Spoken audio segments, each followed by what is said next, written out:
Hello, everybody, and welcome in to the Penny Bloom podcast. Today, we officially kick off Action Movies Galore this week with the anime classic Akira. It was released on July 16th, 1988, with a screenplay by Katsuhiro Otomo, who also wrote the manga, and Izo Hashimoto, and directed by the gentleman who wrote the manga, Katsuhiro Otomo. I am Colton Robertson, and I'm joined by Joseph George. What's up, homie? Oh, what up, what up? Always a pleasure to be here. Oh, and it's always a pleasure to have you. And this was a fun one. This was a fun, interesting way to kick off the project in its entirety.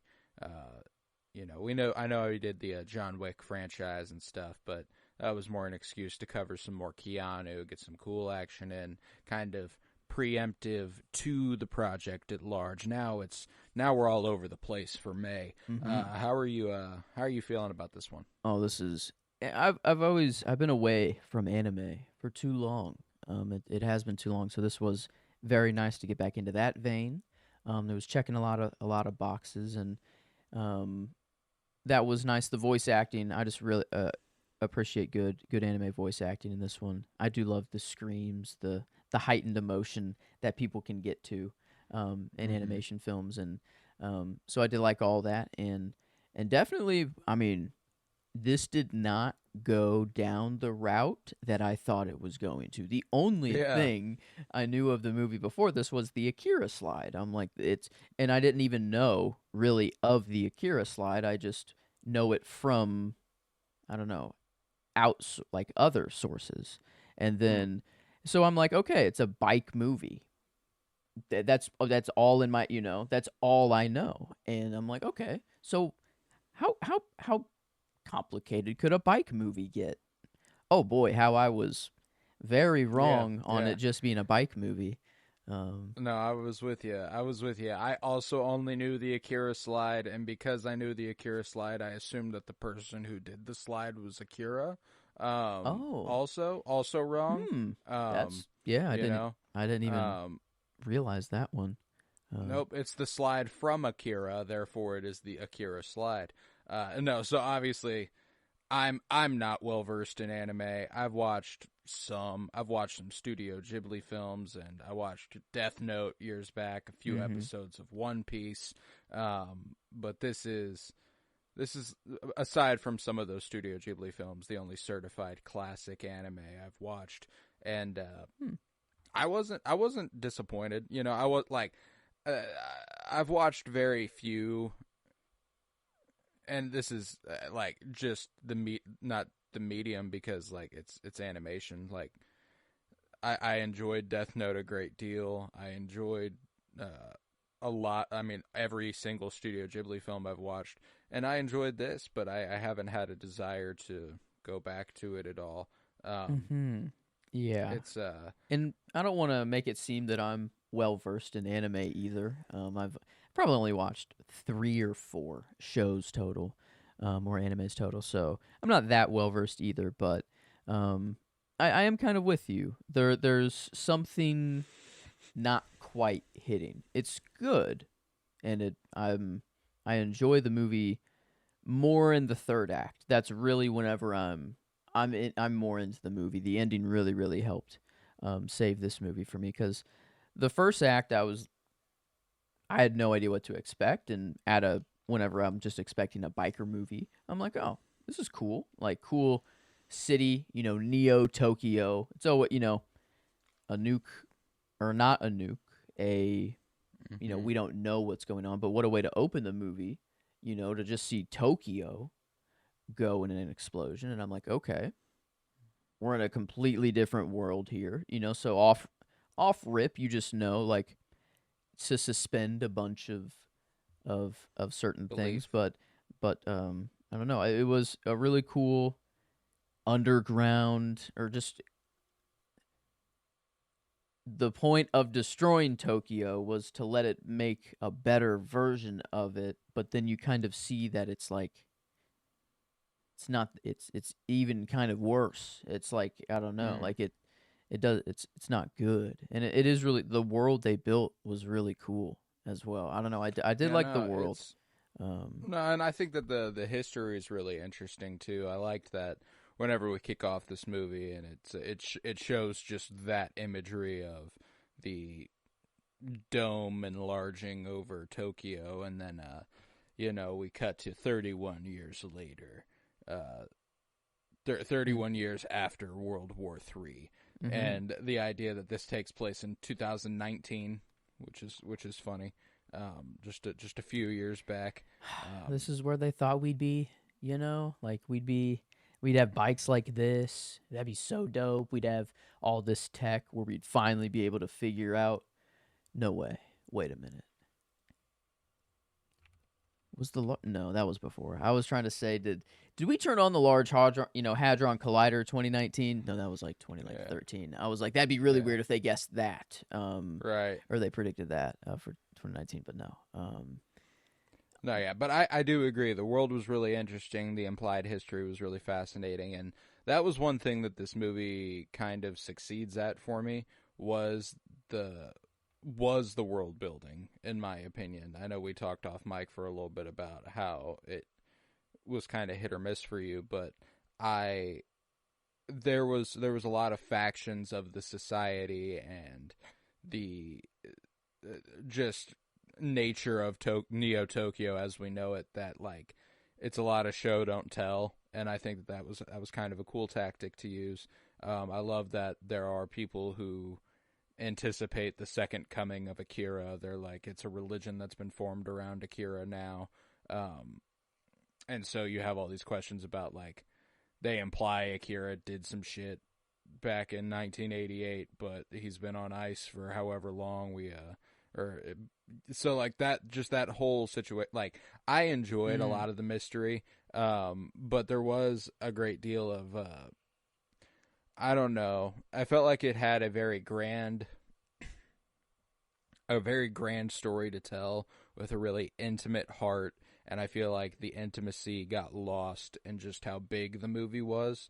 Um, mm-hmm. because when we bring it back down to it being about Kaneda and Tetsuo at the end of the movie, some of those like flashbacks that happen at the end of the movie, I kind of wish we would have gotten in a similar fashion to what how I felt about Monkey Man. This is a little more extreme, but I wish we would have gotten those throughout the movie. Mm, These mm-hmm. flashbacks, maybe Kaneda is even remembering them as Tetsuo like gets away from them as like he's like they can't find Tetsuo. He's been locked away. Maybe he remembers how he tried to protect Tetsuo and all this stuff. Like, I think that could have been really beneficial. It's a really interesting way to format a story, and I felt like a lot of the payoff is reserved for the last couple minutes, and Mm-hmm. when you don't have a lot to go on, because like I'm not gonna lie to you, there for a while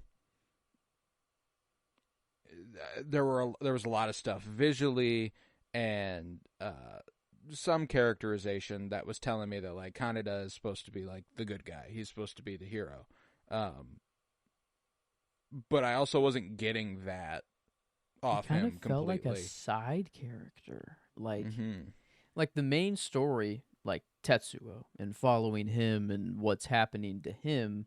Once that's on, that feels very much like the main story, and then Kaneda, like it is a good part of the story, but it's like, okay, like now we're checking in with him. Now let's see what's happening to him, and then whenever they meet up and everything links, then it's the one story. But like they are separate for a little bit, and I I mean, think the whole second act. yeah, The whole it's second act is I mean, like, I think it's cool. There's a lot of interesting stuff that happens during that time, a lot of important setup and a lot of important mm-hmm. like I think that this movie would be a lot better on a rewatch. I think it was just the trying to figure it out and trying to understand of the first watch that kind of muddled the experience for me. I think now that I know what's happening and know what's coming, I would probably have a better time with the movie. Yeah. Um And I was trying to remember back to when I watched anime, if I really remembered like the emotional scenes hitting like they would, because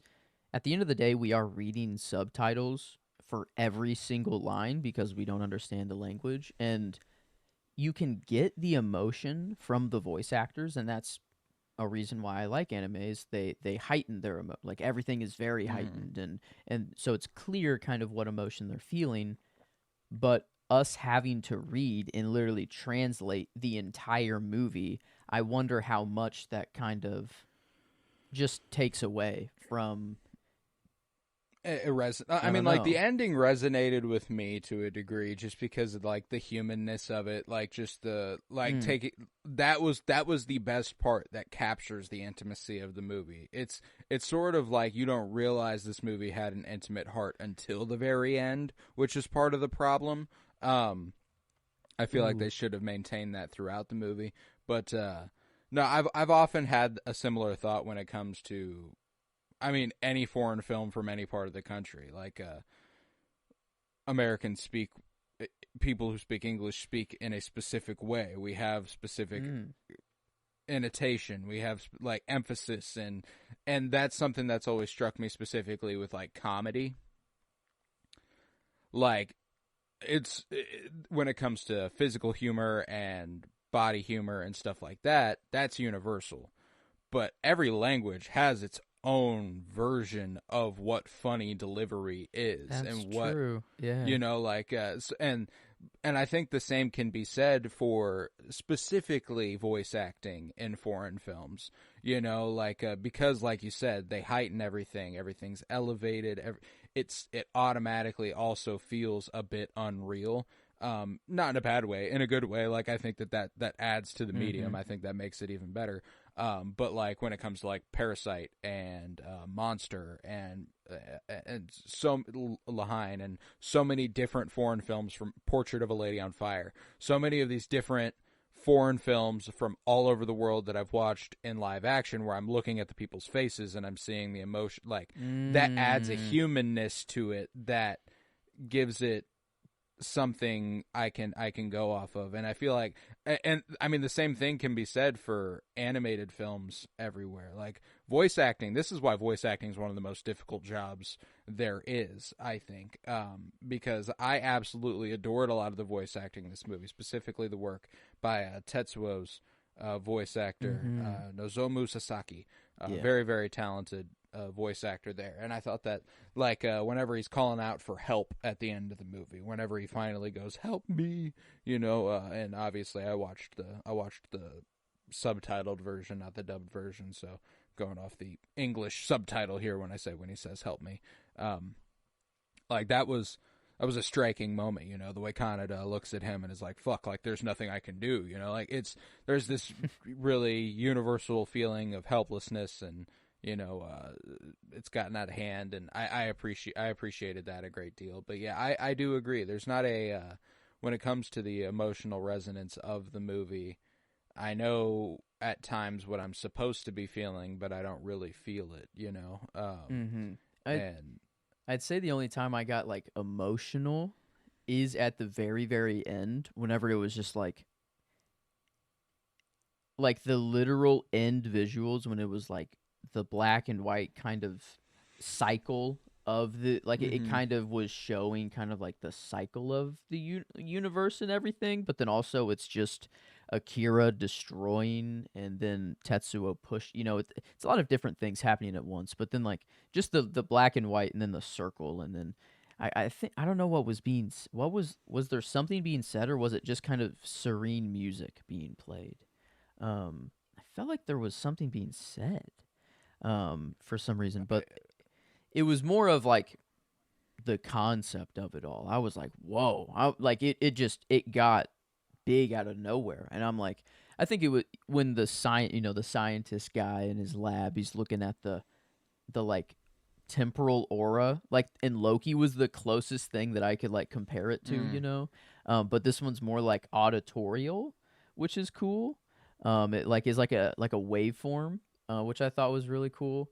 But whenever he's like, this must mean one thing only. This is the creation of the universe, and I'm like, oh, like, whoa, that's what's going on here. I'm like, sure, okay, maybe that's just the scientific way to look at it. I don't know, and it is just Akira and Tetsuo, counteracting each other, and that is all that's happening. And maybe this mimics. Well, I think that is what's happening, and as a result, it could create a universe, is sort of what the idea was for me. Um, Okay. So like Neo Tokyo or everything that was enveloped in that white ball, kind of sucked in and popped out somewhere else in a new kind of like black hole sucked it all in, all that information, all that knowledge, and then mhm. is now in a new universe somewhere else. That's kind of how I took it. That's definitely how I took it, and I thought there was an interesting, um, like the character of Akira for not being, in the movie, like at all until the very very end was a really interesting choice. I didn't, obviously I know I don't know the movie. I'm thinking Akira is going to be the main character of Akira. That's kind of what I came into it with. But I like the idea that he's, and I don't think this is by any stretch of the imagination a Christian movie, but this is kind of the only way I can put it, is that he's like a Christ figure. He is, he's Neo. Like it'd be like if we made a Matrix movie where they were like, "You remember what Neo did way back?" It's Matrix Resurrections. Yeah, this dude. Matrix Resurrections is entirely inspired by Akira And upon watching this.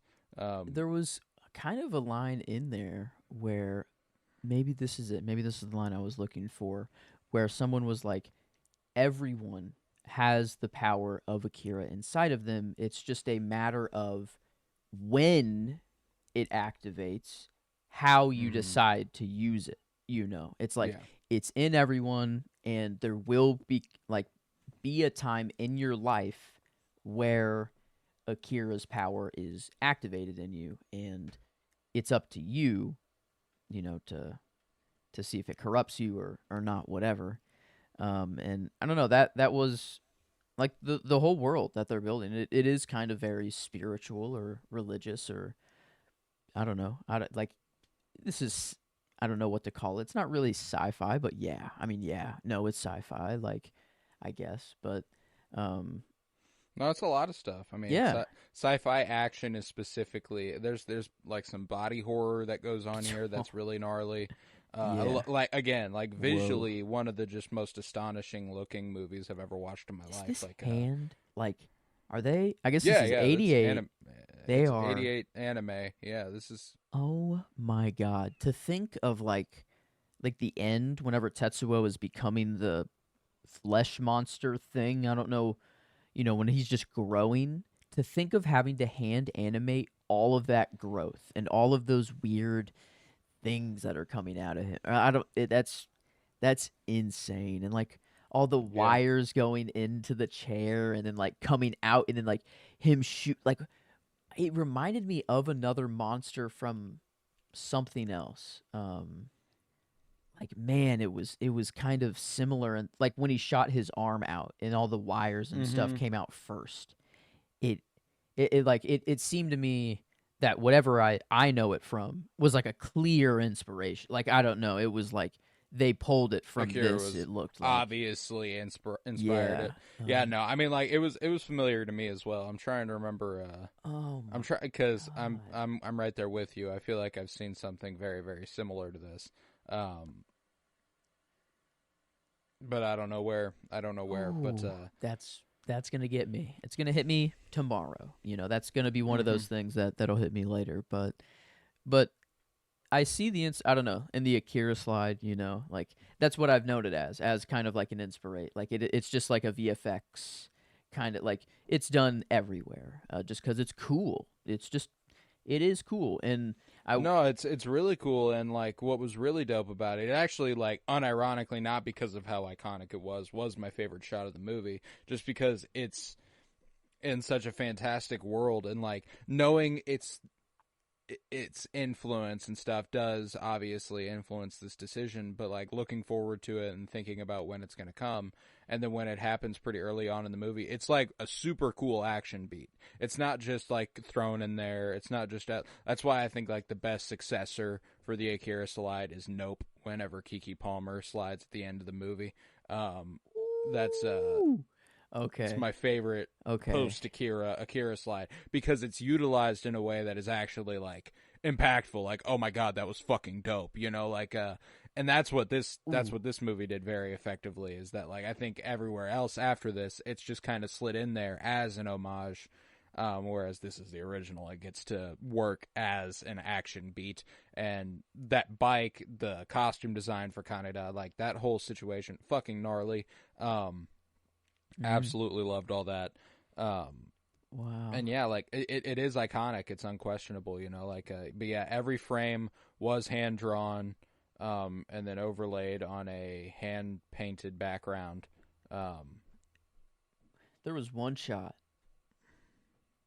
A bike took off, and the tail lights, like the beam, not like Tron whenever they turn on their, beams and the beam stays behind them, but like the tail light, like it stayed kind of behind them for a little bit, and like it was like like I don't know, and yeah, the drag effect of like them moving fast. like, but it was just the light from the tail, like of their tail light, and then it slowly faded out. Like the camera was static, and they just drove off like into the distance, and then eventually the shot faded to black. But before it faded to black, the light streaks from their brake lights, like in the back of their bike, stayed. Like Mm-hmm. that was the last thing to fade. But Gotcha. it was like I don't know how you hand animate that. It was like it was fluid. Like it was, I don't know. Like I wonder. So it was hand animated, and then over, like there were hand paintings Yeah, each that were the frame was drawn by background. hand on paper, then copied to a transparent piece of acetate called cell, which was then painted, dried, and photographed against a background, also painted by hand. This was the case for What? all animation at the time. That is just, that's incredible. Like, that's Yeah. it, not to say that making an animated movie on a computer today is any less impressive or like not as cool, but like just the real grunt work. I don't know. This is just like it there's a It's different, reason you know? that And like there's when it comes to drawing on a computer, it's a different level of difficulty. You know, that's still mostly what happens. It's just on a digital yeah, platform. It's not on paper and stuff. but they Um, have to, every frame they're looking at it in real life, and like there's nothing they can hmm cheat on, and like I feel like with computers it's like, oh, it's there, and like the frames come easily once you have like the first one. But in real life, you can't just copy and paste, you know? hmm You got to actually draw that shit again. Like that's I don't like yeah, that, and that's why I will never like, even though that the first two acts of the movie weren't my favorite or I wasn't into it, just the craft alone is dude, it enough was to, yeah, gorgeous. keep me It was in. gorgeous. Like one of my favorite sequences in the movie, probably my favorite scene, is a gnarly animation. The I called it the nightmare trip of misfit toys. When Tetsuo's powers awaken within him, and Why? the teddy bear and all this stuff. Well, I think that there's this really interesting idea that the movie's playing with childhood versus adulthood and how the powers are used for each of them. You know, like all the children who have the powers discover their powers much younger than Tetsuo. And Mhm. Tetsuo makes it clear at some point that like whatever medication they're trying to give him is what results in the way they look and stuff. Um, so like they haven't experienced enough of the world to hate the world the way Tetsuo does. And I think that this manifestation of his powers, like, it's literally his childhood leaving him, basically. Like, all these toys coming back up, Like and yeah. whenever he had like his everything just falls out of him. Like Mm-hmm. the visuals were enough. And why milk? That was weird. In sometimes in anime, they can't show blood like red, Mm-hmm. and they use white to like, it's just implied that that's blood. And I didn't know if that's what they were going for, but then I'm like, oh wait, blood has clearly been in this movie like before. I'm like, okay, Yeah, I'm no, like, this is like an like R-rated anime. yeah. So like I have been seeing red, so I'm like, like now, like the childhood thing behind it. Now I kind of see Mm-hmm. like milk and Probably a touch everything. of a Freudian sort of association with childhood there, with the either breast milk or formula, probably Okay. holding it all together. But yeah, that was No, and creepy. Like that was there, my favorite sequence. yeah, And then it culminates with him walking out of the room and then exploding the doctors. And my favorite, the coolest shit of the movie, whenever he's like getting overwhelmed and he just wah and like forces it out and like goes full fucking Star Killer and Force Unleashed and just splatters yeah. them up against walls And and the blood's dripping from the ceiling and from all that that. Yeah, point that's on, I mean, man, from it then doesn't on, stop. I'm in. Like if we got 30 minutes of something before, or maybe like I don't know, like if the if just before then could have just been something, I don't know what it could have been, but man, that last part of the movie was pretty fucking sick.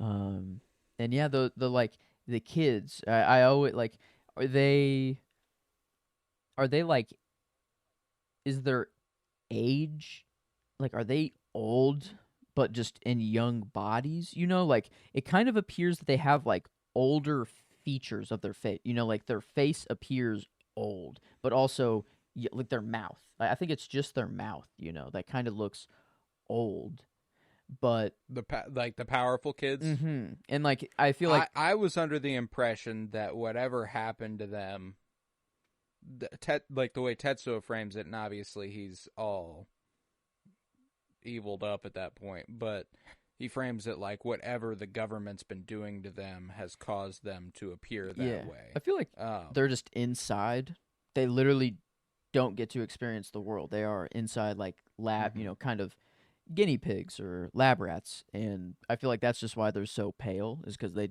don't get any sunlight. Does anyone get any sunlight though? Is that like, is sunlight not a thing in this world anyways? Because it comes back at the end. Maybe it's just a Tokyo thing, when the like, because the clouds completely blocked out the sun, right? Like, and then at the end is whenever it first came back, or was it just nighttime? Maybe like I in, didn't clock any of that. I didn't clock that it was never maybe it daytime, or was that was daytime. important. Because I mean, at the end Um, there was, maybe it's just the end, and it's like, everything's good. Here's the sun. mm-hmm. Um, yeah, I don't know why I maybe thought that it was like the sun's gone. I don't know what gave me that idea. Um,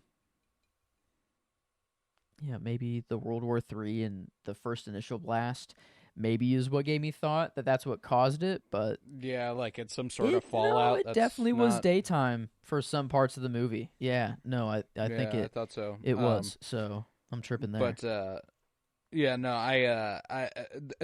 the thing is that I think the first act did plenty to set up sort of the world. I think it could have done a little bit more. I think that it shrouds itself in mystery, and I've grown to a point where if the mystery is not the point of the movie, I don't want a fucking mystery, bro. I don't want a fucking mystery. I don't like it.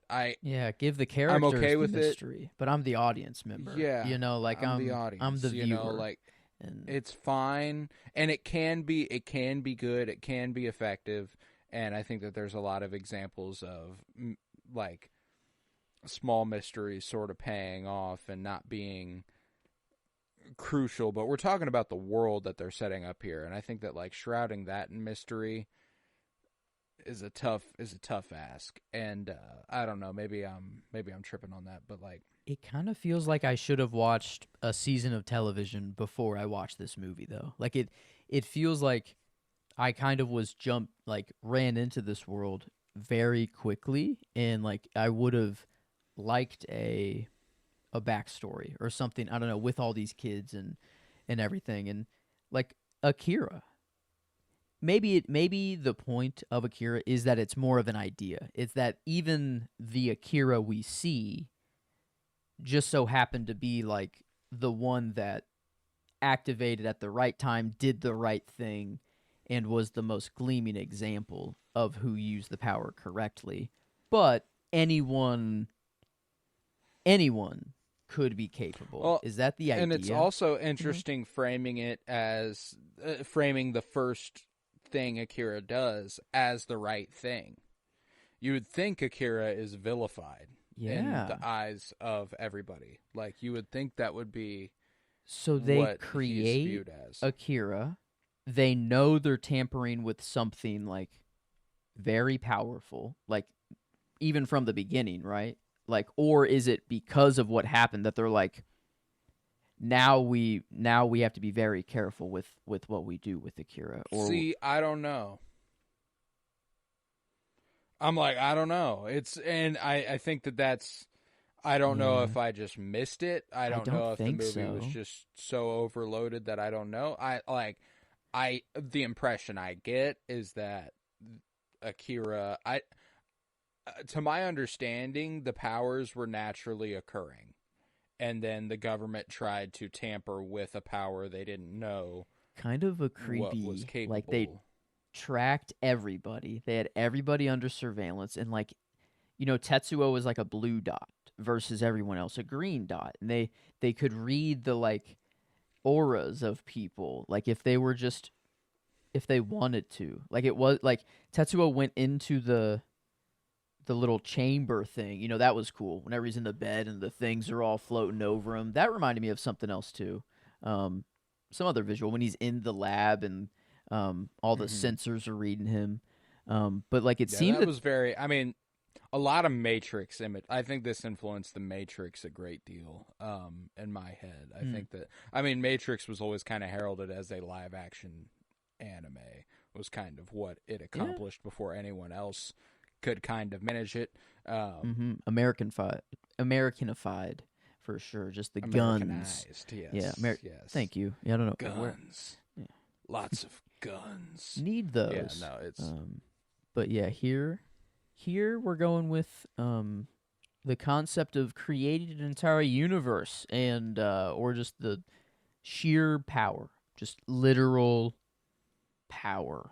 I don't like is what it seemed to kind of like. I do love one of my another shot potential that I did really like is whenever Tetsuo, I think he's breaking out from maybe being cap. They got him back. They gave him some medicine. He was in a cell for a little bit, but now he's leaving.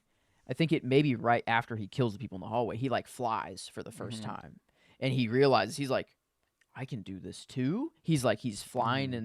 and he laughs. He has that kind of evil laugh, but it shows like the whole city in the background and like one building is like I don't know, very bright behind him and just super tall and he's just kind of floating there. I don't know, it just looked really really cool. Like it to pick I one love shot this. is actually kind of tough. Like No, it it's is, dude. Like, I loved the way Neo Tokyo was animated. Like, one of my favorite shots early on in the movie is just a classic animation sort of tactic where a movie is taking place in the city, but like the foreground doesn't move hardly at all, but the background moves like crazy. mm, And it's just city. It's just buildings and buildings behind, and stuff's like shifting, and I oh, absolutely loved okay. it. I Yeah. see. I thought you mean like when they're like, are you saying when they're on their bikes and like it's just flushing by them, or just kind of like, No, no. I mean, like, it's a shot of the city. You are supposed to be seeing the city. It's mm, not, I see. yeah, it's not them on the bikes, but stuff's just kind of like moving, and it looks really pretty, man. Mm-hmm. Yeah, I loved the animation. I thought it was gorgeous. I thought that the ending was beautifully animated, and as a culmination of the movie, it works really, really well. Mm-hmm. I adored the. I thought that there was a really interesting thing that they're doing with Tetsuo there, where he's been selfish and selfish and selfish the whole movie, and his power when he's expanding there at the end sucks everyone in and suffocates them, sort of in a self like everything's about him. He's bringing it all into him, and then the second he asks for help is when Akira shows up. Um, Hmm. the second he goes, "Help me, please, help me," that's when Akira shakes and shows up and all that. That's whenever. So Mm-hmm. Akira is, again, I think it is to a degree this, and again, I don't think it's a Christian movie, but it's the mythology when it comes to religion that I am the most familiar with. I grew up in a Christian household, Mm-hmm. et cetera, et cetera. But, like, the idea of a benevolent God is lost on a lot of people about like, well, how can a God be all loving and all knowing if he doesn't help when you don't ask for it? Well, and then this you have to seek him. You have to seek the help. You have to, Mm-hmm. like And he was seeking him, but for the wrong reasons. And then the second he needs help, the second he needs it for the right reasons. And is it a he Neo appears. thing? Do you actually need the help in the time, or is it better for you to not get the help in that time so you learn, and then you need the help when it's actually neat? There's, I don't know.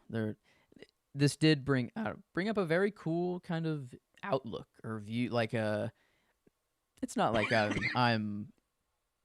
I've never thought about the universe or these thoughts before, but I always like kind of another lens to look through it. Or even though this is sci-fi and anime, and it's not real. Those are typically the more fantasy we get is typically the more the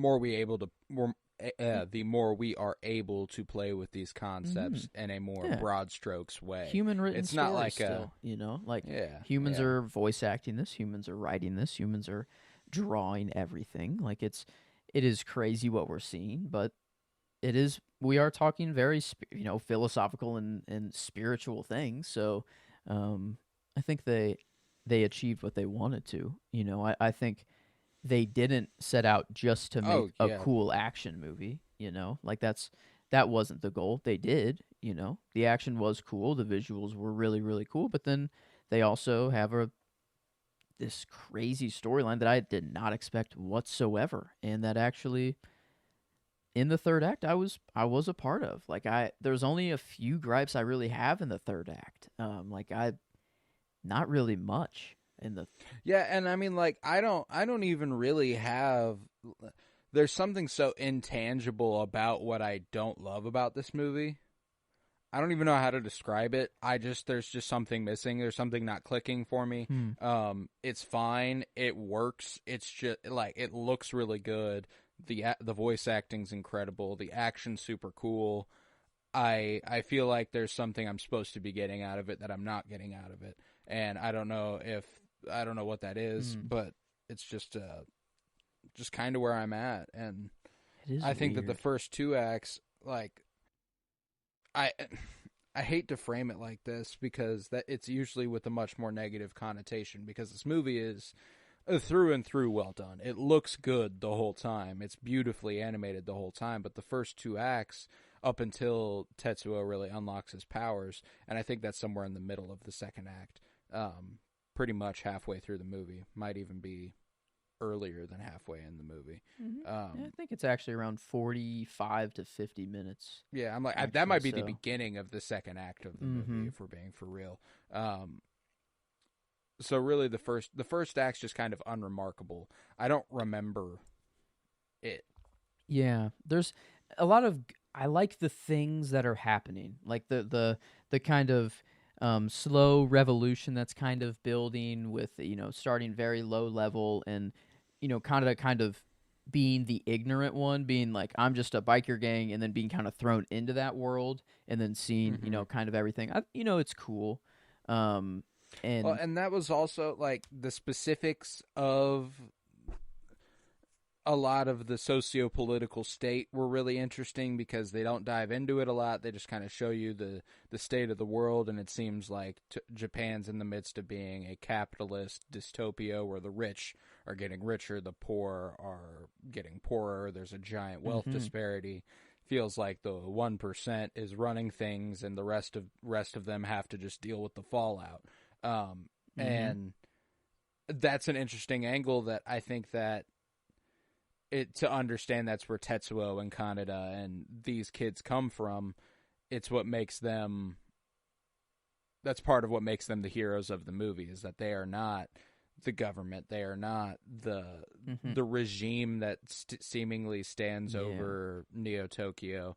Because there did seem to be a fascist sort of colonial holding on Neo Tokyo. And the Colonel kind of we did kind of talk off mic about the Colonel, and like maybe our military, just immediate military views kind of go into that because off rip, there's really nothing bad about the Colonel. Like he never shows anything where it's like, oh, I don't give a fuck about life. I'm just gonna do whatever I have to do. You know, like he is at least caring for these like the kids, the 24 through 20.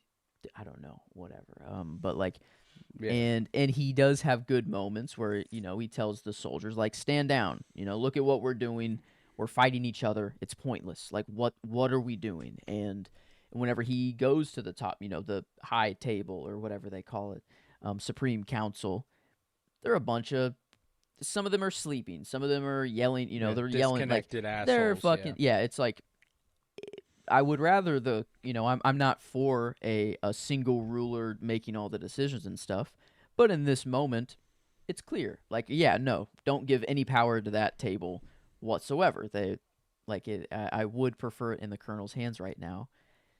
And so I was kind of going back and forth with the Colonel, like he's good and everything, but like it felt like it was supposed to be coming from Canada and the kids and everything, like it, and I don't know, it felt that it was coming from him a little too much. Well, and I think that there might be something there to go back to the children versus the adults, and that's what makes Canada and Kaori and Kaori and Kai and all of them like special, is that they fall in the in between.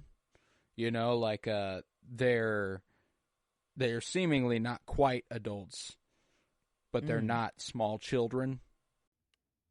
And I think that there's this really there's kind of an interesting thing they're doing. Obviously, I mentioned the childhood versus adulthood thing, and I think that with Kaneda and Tetsuo and Kai and all their whole group, they kind of exist in between things, which I think, there's an interesting aspect of this movie that could be viewed as coming of age almost, which is interesting. Just in the most fantastical epic setting you possibly could, like a kind of at this stage in life, everyone has a choice. You can go to be this thing, or you can go to be that thing. You can go to be Tetsuo, or you can go to be Kaneda. And I think that when it comes to like the Colonel, I think they might be saying something about how he was once a Kaneda, but now he works within a system that makes him nothing. It just makes him a neutral point. It doesn't make him good. It doesn't make him bad. And I think that that's one of the interesting things about the society, why we might not feel too greatly one way or the other about them, is because part of the point is that most of them are kind of nothing. Most of them are just kind of like unremarkably existing and doing whatever they have to get by. And that's what makes guys like Kaneda stick out. That's what makes guys like this crew, these biker gangs, kind of stick out. And so that was kind of like the best idea I had for what made the Colonel an interesting character, because you're right, he's not likable. He's not unlikable, but he's not likable. He's just kind of there, But I think that was purposeful, to show I don't think it was what a good person in the system is. Like the system is what takes all of everything away. Yeah, okay. Yeah, it ends up making you this way regardless of whether or not you were a good or bad person. If you were a bad person, it makes you worse. If you were a good person, it makes you negligible. Love how it all culminates in a stadium. I don't know, like just or whatever that was. I don't know. It's like an under construction the Olympics. stadium. The Olympics were coming. That's right. Yeah. Okay, yeah. Like it feels like that just happens a lot, and not just like superhero movies. Like Shazam is ringing a bell for whatever reason. That like it's in a base. Days of Future Past. And okay, there you go. Yeah, just I don't know. I love a good old stadium culmination. But that was pretty sweet. Like whenever he's in the throne and he has like Akira behind him in like the test tube bottles, because I guess that's another interesting aspect, that whenever the Colonel is like, now you know the truth. That's all that's left of Akira. We put him through every single test that was known to man at the time, and this is all that remains, you know. And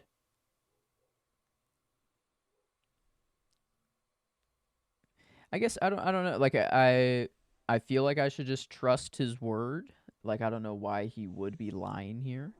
Um, but my thought was just like he exploded, and this is all that was left. You know, like this is literally all that they could find after like the explosion event. Um, Yeah. because like how do they have him after? What happens after that explosion? Like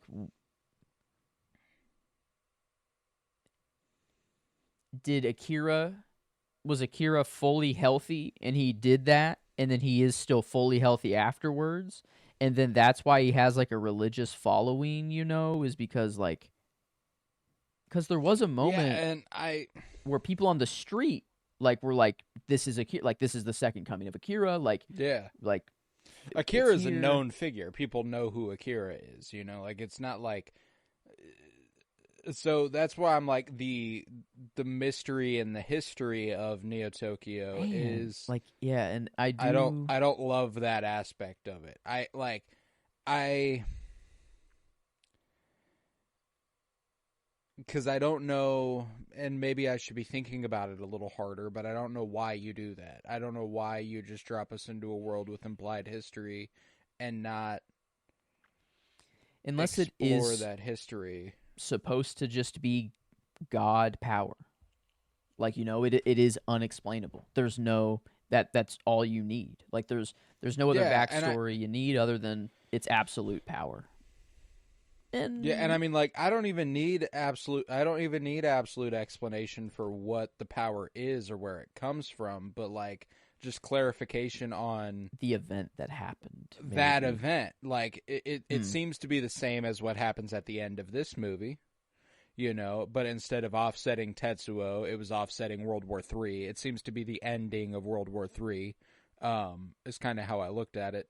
Um, but you're right. Is Akira still around after that? Akira's not here after that. Why? Yeah. Did he get his following before that event, or after? Was it the event that Mm-hmm. caused his following, or was he? Yeah. Like I guess that would be nice to Because know. am I wrong for kind of interpreting it like the government's trying to convince people that Akira didn't do this? Like, am I wrong? I feel like they decide it's maybe I'm just I th- interpreting it the way that like a modern interpretation would be. Like the government would try to convince them that they were nuked. Is that kind of the idea? see. I mean, like Akira is worshipped and known, but I don't think the people know that some of him still exists. Like in under all these like in this the military bases and everything. Like no, I think the general public has no clue of what's going on military wise. Yeah, and that's I don't know. Like I can't give you an answer that like I That's feel what's interesting. confident I'm like, in. Akira felt like it felt like a secret. So how are there people who are worshiping the idea of I guess the Akira? second coming, you know, it's like a hope. It's like a like we have, you know, we don't know what Right, but happened in event 1. they have to know Akira existed in the first place at that point. So that means Akira was a figure of some sort. Oh.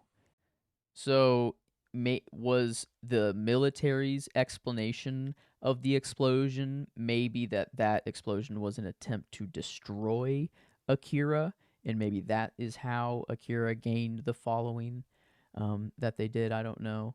Um, Yeah, I mean, I suppose that's possible. I suppose they literally could have been trying to destroy Akira anyway, and that's why he did that. hmm. Like that could be a possibility. I don't really but because it's not addressed in this movie, it makes me feel like it's not actually that important. Like Hmm. it Yeah. Maybe we're focusing on the it, wrong thing, sort of thing. Like, but that's what's interesting is because of him showing back up. and him reemerging, and I'm just more curious about the ins and outs of how Akira became a a religious figure, you know? Yeah. But yeah, because if this power exists within everybody and everybody has the capability of tapping into it, why do they just get their hands on the people it does early enough that that's sort of how that happens? I don't really. And then all Were these these people already selected and they tested on them to bring the powers out? I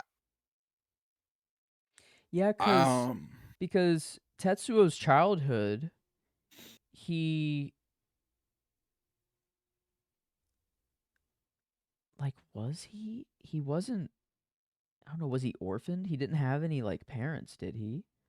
mhm, And then like he was, remember his early memories, he met like Kaneda. I remember, like, oh, those mhm. guys beat me up too, it's whatever. But like before that, did he come out of like a lab? Was that where, like, was he like, maybe he was watched from the very beginning, and like he was, because I guess there's a whole other side of the story where Kyoko, is that right? Yeah, Kyoko kind of seems like the rogue kid, like the one who is acting against everyone else's plans and everything. Like it's Mm. the greater plan, sort of, and she's the one that kind of gets into Kai's head and is like telling them, "No, you go down this level. You'll find your way there." Or in one of my favorite scenes, Kaneda and Kai in a cell together, or maybe I think it is a cell, but then they're just kind of getting to talking, and then she's like, but what if, we're all connected? What, all this knowledge has to come from somewhere.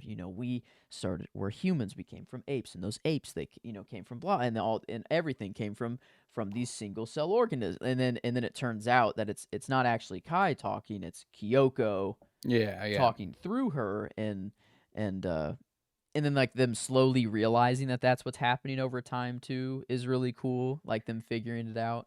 um but Well, that Kyoko was another was that simply all that was Kai talking through or Kyoko Kyoko talking through I Kai? think so. Um, It kind of, I don't know when it started, like that line's kind well, of blurred, but it seemed to be well, and that it that's was what's interesting too is that it also felt like was there any particular reason she chose Kai? It seemed like there was a like just because it's the person with Kaneda. I think like Kaneda is the hmm, ultimately the person who has been given this power at the end, right? Is that like he has is that the idea, or is it gone? It is gone to another universe, and he does, because like he glows white a little bit at the end, like after he kind of puts it in his hands, and mhm, like it feels that that's the whole point of all of this was to teach Kaneda to not do what Tetsuo did, and like mm, here's what not to do. Now you have the power, do what you will with it in the future. um and I like the end where the three kids realize, like, if we do go in there, we won't make it out, but the three of us mhm, will, it will work. And it seemed that Kyoko kind of, she could like see the future, like yeah, they all kind of had different abilities. She seemed to be the one that was, I don't know, oracle esque. um yeah, and and then her talking through Kai, I think, is just to send Kaneda like on the path he's supposed to go down and be in the right spot at the right time, and so everything can happen, because it is, they can teleport, like if, right, like, they just, the colonel, like, oh, boop, you're out, go in that tunnel, you'll be safe, and then like at the time when Kaneda needs to be out, that he's out. So like, I don't know, there was a lot of things needed to happen in that sequence, and I think Kyoko was a large factor in kind of oh yeah, in yeah. in making it happen. But an almost character nod, just because of that alone. But like, I can't. Kaneda feels like that's what the whole story is for. Tetsuo For yeah. is the main character, and that's who we follow, and like the power struggle that he sees is really cool. But like character, I at least attached to Kaneda a lot more, and liked him as a character a lot more. Um, but yeah, I don't know. I wish we just knew more about this, the religious factor, or maybe like World War III. Like, how was more of the world involved, or is this just Japan? Like was this a globe? I mean, it's World War III, and it seems that it's the end of World War III. So like, man, I don't know. I would love to know. Well, I think there's something there, like what was the end of World War II? Is is it the same world? Are we in the same world? Like I'm assuming if they're calling it I World War kind of III, I'm World War assuming II yeah, happened like the way it it's happened. yeah, So, yeah. um, That's the hmm, other curiosity I had was how much does this actually tie to the real history of Japan and what is that could be an like was this explanation. The sort of U.S. recontextualizing. like maybe that's why Akira is so followed. Is Japan didn't destroy it, tried to the world destroyed Akira, and that's why and Japan says like, look at what the world did. We had our Akira, and they destroyed it. It ended the war. It ended the Mhm. war because Japan doesn't have anything. They don't have their power anymore or whatever. But yeah, it is just it's kind of left up there. Yeah. It It's is just an mystery. interesting world they built, man. I'm intrigued by it. Ultimately, I didn't love the movie. I definitely didn't dislike it, but I there's something that didn't click for me and I wish it did. It feels like it should have. It just didn't. Um Mm-hmm. I'm and there. I I'm there with you. I I feel like the pod has been evident in that regard. Like it's just like I don't even most of it's been us asking questions, not even really discussing. The actual So movie. I mean, Yeah. it's fine. It's fine. It's just there's a lot of stuff that I didn't get, which I don't love feeling that way. I don't like feeling like I didn't get it. But I didn't. It wasn't something that was easily got on my end. Yeah. So here I am. I don't think that's your fault though, because I'm asking the same questions. I'm in the same boat, and maybe it is just maybe you do just need to watch it twice, but you shouldn't need to. Like that a first watch is the most important watch Should do for a it. movie. Yeah. Like that should do it. And I'm in the same boat as Yeah. you. So, I mean, it's um unquestionably cool. There's a lot of really cool stuff, and I mean, it's beautifully animated, which is to a point all you really need. But you know, sucks that we're kicking off a project with a movie where I don't really know how to talk about it. yeah, and That was maybe who knows? The bad or not this isn't bad, but it can show why the next movies are good or even better is that it mhm. um we saw the weaknesses that an action movie can have. If it's not heartfelt, I think that like the emotional resonance is huge. Like it maybe if they did explain the war and the religious factor, that emotional resonance would have been there because that's kind of Mhm. what that does serve, and maybe Yeah, that's I mean, why. like I mentioned at the top of the episode that it was really grand and the intimacy was lost because of that grandiosity. But the thing is that even in that grandness, they didn't expound upon it nearly enough to be anything more than cool to me. And maybe it's like I said, maybe I just didn't get it. Maybe something just didn't I click with me. mean, But hey, is I'll own up this to that. is But this not just Dune's story, but in Neo Tokyo? I mean it. I don't want to call it Dune's story. It's just a second coming story. no, yeah, I mean, like that's the thing is that like I feel like there's more depth here than I am perceiving. Mm, I can't find it. I can't find it, and I wish I could. I usually can. I'm pretty good at watching movies. Um, yeah. and I think it's just we're like doing a lot of the work, like like for it. I literally went online after I finished the movie to look at the synopsis of the Mm, movie. yeah, yeah, I that's was like, "Did I miss something?" I was like, "Did I not get it?" And they were like, I found a rundown that was like, "So here's what happens in the movie." And I'm like, "Yeah, yeah, no, that's exactly what I thought happened in the movie. Okay. it is kind of All just right. chaos for a little. Like we are just kind of on to the next thing. Like it is just sometimes it is a crazy horror sequence, and we're just on to the next thing, and it Mm. moves kind of fast, and no, it doesn't really give you time to think of what happened, and so yeah, I don't know. I that feeling is there. It's and it's I don't know. We're both I think the feeling it. movie's good. I So think the movie's good. It's just like because of the kind of movie watcher I am, it prevented me from enjoying this mm, to my maximum capability. So, but yeah, before we rate this movie, if you would head to patreon.com/pennybloom pod where you'll find over 50 hours of exclusive content, all sorts of book reviews, comic book reviews, movie reviews, and the like. For $3 or for $1.50 a month, you can support this podcast financially, which is huge because it costs me money and I don't make any off of it unless it's over there.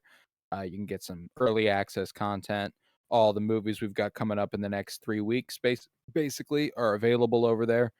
Um, Head to Twitter, follow at Penny Bloom Pod, follow on Instagram at Penny Bloom Podcast, and TikTok at Penny Bloom Podcast.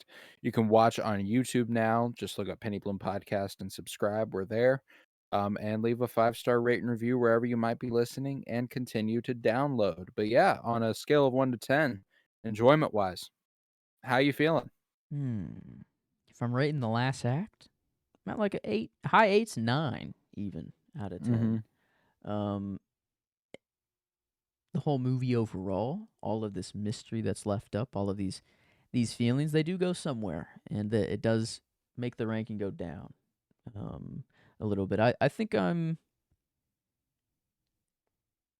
7, maybe. Part of me wants to go 6, 7, 5, but I don't know if it's that unenjoyable. I don't know if I'm still having. No, I like it. I Yeah. like the movie. So I I think I you know, think like, 7 it's maybe the floor, maybe for yeah. me. No, and I'm with you. I enjoy the way the movie looks, and I think that that's big for me, and I think that it's really cool, and a lot of the cool stuff carries it far enough to be 7 something for me. 7.25 feels like it's my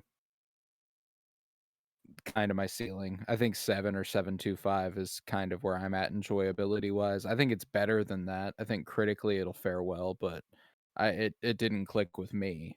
Man, yeah, and I guess now that like Tetsuo's power kind of activates, it might be the start of the second act, and that's like I was kind of under the impression that like the third act was the part that I liked, and the first two were whatever, but the second act might be a little more interesting than I thought.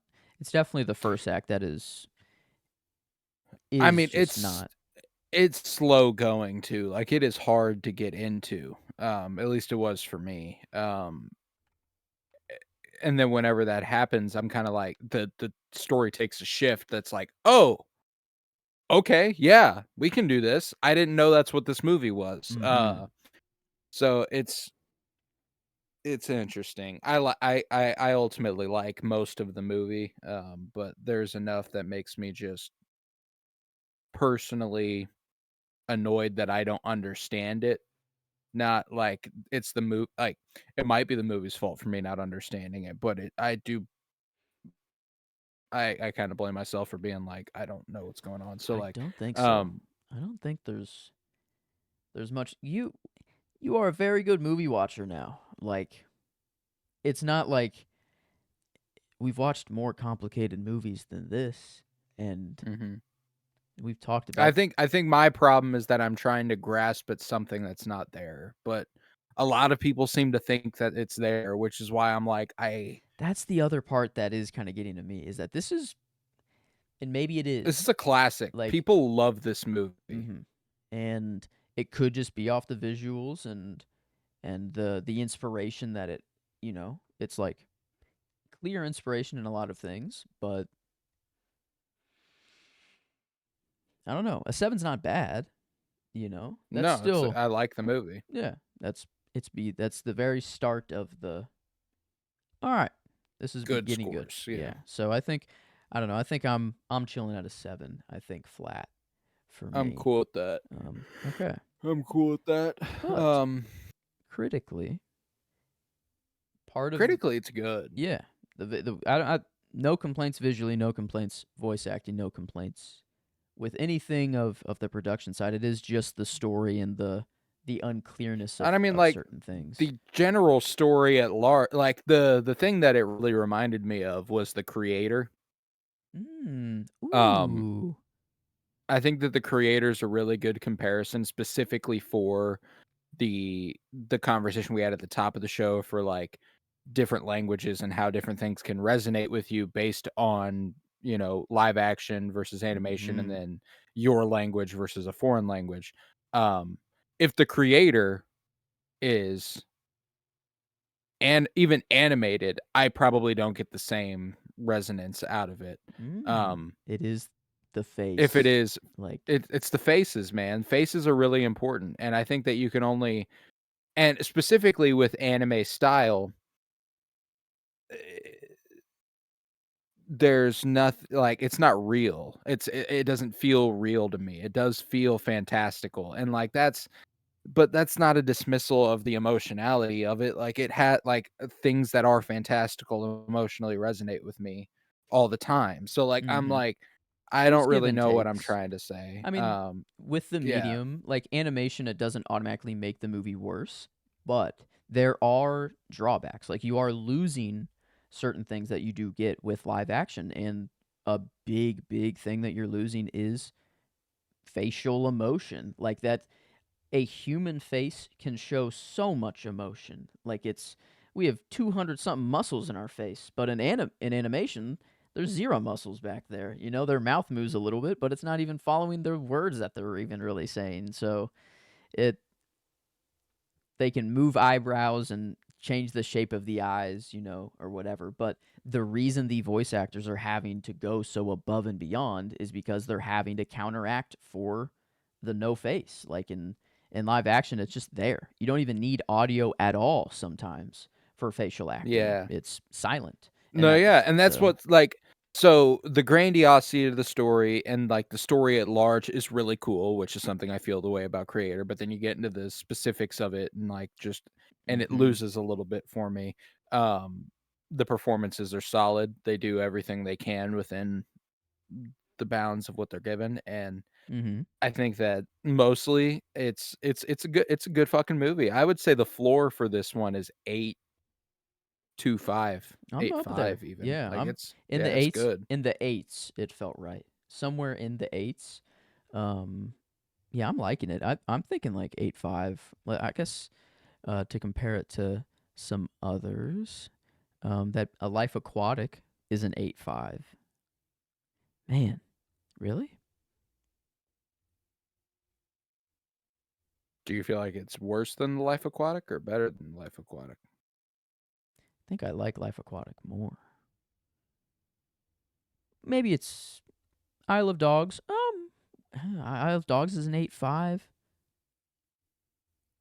No, I put Isle of Dogs is kind of one where it's like this it's the craft. The craft of that one was like wow, like that's kind of Mhm. what got me there, and the story kind of had some I things mean, maybe kind of I say we similar. kinda even it out. Yeah, Um, I say we even that out with Isle of Dogs then. I think 8.5 that I do is a good like spot that. to land. Yeah, I think that does.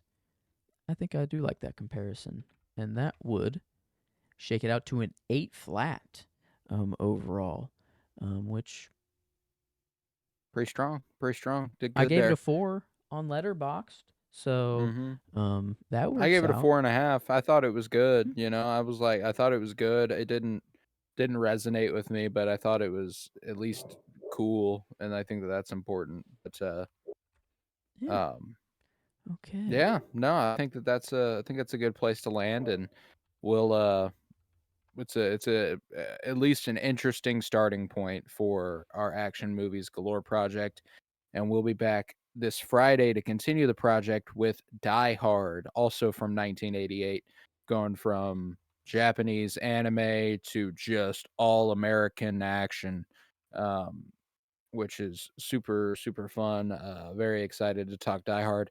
Shamefully, never watched it. Never watched Die Hard. I'm in the Never same seen it. boat. I'm in the same boat Yeah, as you. so we're couple classics first week of action movies galore that we neither of us had seen, so that's what's coming this Friday. But in the meantime, we're going to split the difference by kicking off our Anya Taylor-Joy actor spotlight on Wednesday with the movie Emma, and we'll be joined by Claire DeGeneiro for that. I'm so very excited. And yeah, that's action movies and Anya Taylor-Joy the next several weeks. Next Monday, we'll be back with Hard Boiled, the John Woo directed action film. Super excited for that. Um, I believe this is the only animated film on the ride. The rest are going to be are all going to be live action. So that's that'll be exciting. But yeah, with that, I was Colton Robertson. I was joined by Joseph George. Thank you very much, homie. Oh, thank you for having me. It's always a pleasure to be here. Oh, and it's always a pleasure to have you. And remember, peace, love, and bloom. And the future is not a straight line, it is filled with many crossroads. There must be a future that we can choose for ourselves.